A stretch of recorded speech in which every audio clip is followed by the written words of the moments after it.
I've been in, use the word winging it. I've been in that place as well, and had success in medical device sales and other ventures as well.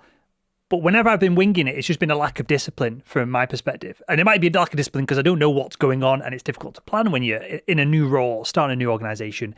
You're just getting into leadership, whatever it is. But I found it's just been a complete lack of discipline and planning.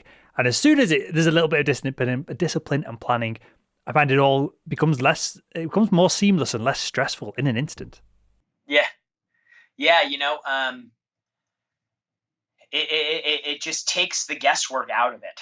You can try to make a meal that you saw at a restaurant or you had at a restaurant and guess what ingredients and what amounts to put in. But if you have the recipe, you're like, dude, I got confidence. I know exactly what to do. It's going to happen quicker. The meal's going to taste better, and you're going to get it right the first time. Rather than winging it and going, well, I should have used more of this or didn't use enough of that, or I didn't cook it long enough, or I didn't do this. And you go through 5 or 6 or 7 or 8 iterations of it before you actually get the food coming out tasting the way you want it to. And writing your goals out and having lots of intentionality about that is the way to get the recipe. And having that recipe gets you there faster. It gets you there with less stress. It does require discipline to follow the instructions and follow the directions and follow the recipe. But it ends up getting you what you want quicker. Yeah, for sure. And let's just make this last point, practical, Jared. If you're sat in an interview, even if you're sat at the back of the room and there's a sales manager in there doing the talking, what at the top end and the low end, what would be red flags for you for someone to say, I want to earn X amount? At what point do you go, this person doesn't really know what they want, or this person is probably not sensible in the head? Yeah, I mean, the number that they say is less important than the follow-up question, which is why. When they say, I want to make $100,000 a year, I don't want to hold that against them. Maybe they've been raised in an area where people just think small, and they've never met anybody who's made $4 million a year before. Who knows that $100,000 a year, you're like, okay, well, I mean, that's good. You can live, but that's not a lot of money. So you don't hold that against them, but you talk to them about why. And then, part of our job in this company is to re-educate people about money. That's a product that we serve the public with, is we help re-educate people about money, because the reality is 99% of people were not raised with wealthy parents in wealthy families with knowledge about how to become wealthy. And most people would agree that money will not make you happy, but it will be better to have money than not have money. Most sane people will agree with that.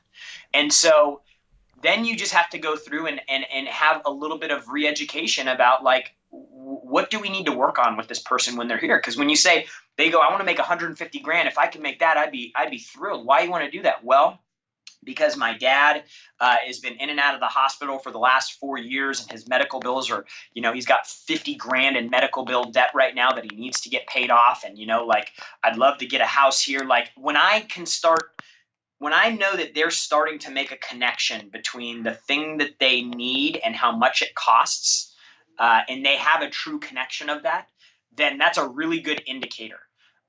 When people have no clear target, then that doesn't necessarily disqualify them. It just helps us understand where we need to start with them. And that's not like it's not like, oh, this is going to be a 6-month project with this person, but it's just asking some questions that really get people to think and consider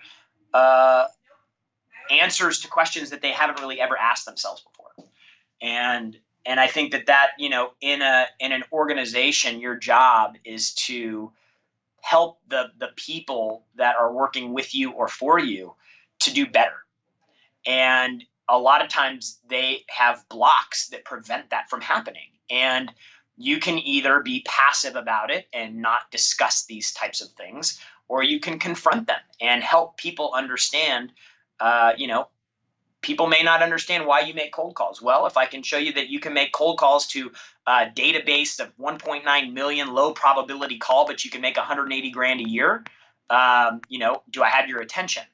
And then I can show you a track where you can actually ascend up to becoming a sales leader or a top producing sales performer. And I can show you W-2s for almost 600 grand a year from salespeople. Like, does that interest you? Like, then you can start kind of communicating to people in a different way.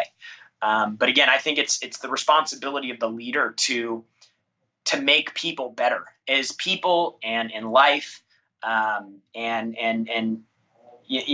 Like, I think that's when you start investing in people like that, that's how you really develop advocacy, and that's how you develop employees that, they'll work the extra hours. They'll make the extra calls. They'll take on the tough assignment because they know that you're in it with them and that you care about them. And it's really important, for somebody that you're going to be spending a lot of time with. You'll spend more time with the people you work with than your family in most cases. And so, you have to create an environment where people want to be there. They want to do well. They want to do great, not just for themselves, but also for you.